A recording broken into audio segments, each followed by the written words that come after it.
On February 6, 1951, the town of Woodbridge, New Jersey, witnessed one of the most catastrophic train accidents in American history. The Pennsylvania Railroad's train number 733, commonly referred to as the Broker, derailed on a temporary wooden trestle, leading to the deaths of 85 people and injuries to more than 500 others. The disaster, known as the Woodbridge train wreck, has remained a significant moment in US rail history due to the scale of devastation and the lessons learned regarding rail safety. The Broker was an express commuter train travelling from Exchange Place in Jersey City to Bay Head along the North Jersey coastline. On that fateful afternoon, the train was carrying over 1,000 passengers, many of them Wall Street workers who commuted to and from New York City. The unusually high number of passengers was due to a strike on the neighbouring Jersey Central Railroad, which forced more people to rely on Pennsylvania Railroad services. The 11-car train, pulled by PRRK 4-steam locomotive 2445, was travelling under steam power along a route with a speed restriction that would prove crucial in the events that followed. At the time, a new bridge was being constructed near Legion Place, forcing trains to be diverted onto a temporary wooden trestle accessible via a sharp curve. Due to the bridge's fragility, speed restrictions had been imposed, reducing the maximum permissible speed from 60 miles per hour to 25 miles per hour over that section of track. However, this restriction was not heeded by the train's engineer, Joseph Fitzsimmons.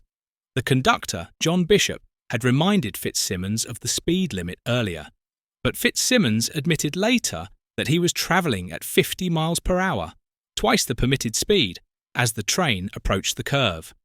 As the train barreled toward the temporary bridge, the conductor became increasingly concerned.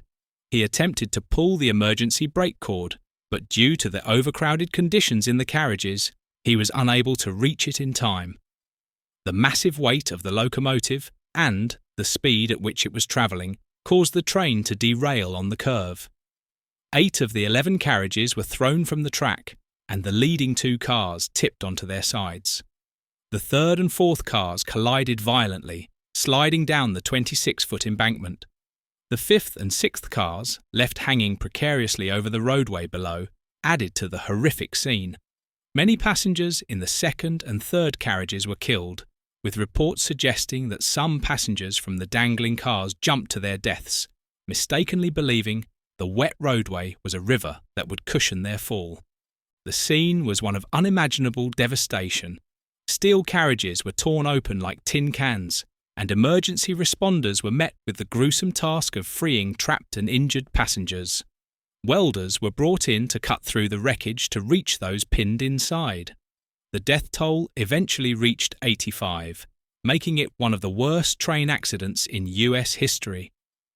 Rescue efforts lasted for hours, as over 100 local firefighters, police officers, and volunteers worked to assist the survivors.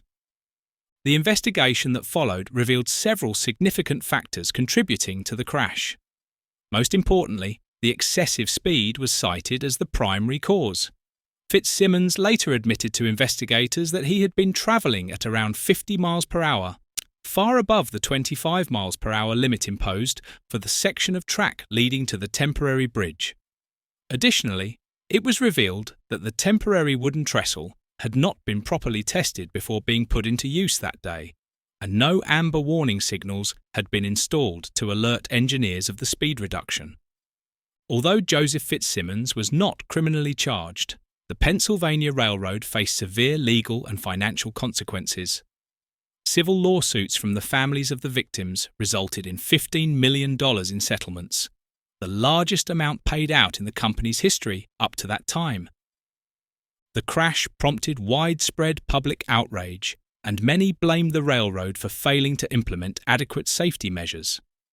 A notable outcome of the tragedy was the implementation of stricter regulations for train operations and infrastructure.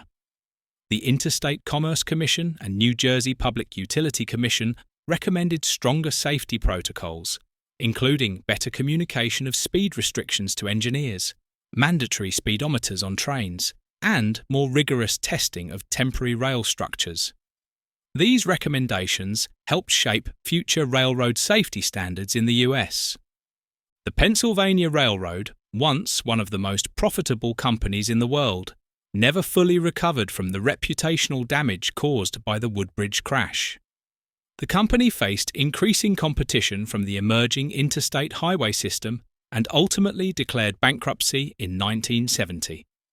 However, its legacy as part of the nation's railway history lives on, partly because of incidents like the Woodbridge disaster, which sparked necessary reforms in railroad safety practices. Today, a memorial stands in Woodbridge to honour the lives lost in the crash. Dedicated in 2002, it serves as a reminder of the human cost of the tragedy and the community's resilience in the face of such a devastating event. We hope you found this video informative. Please like, share and subscribe for more content like this.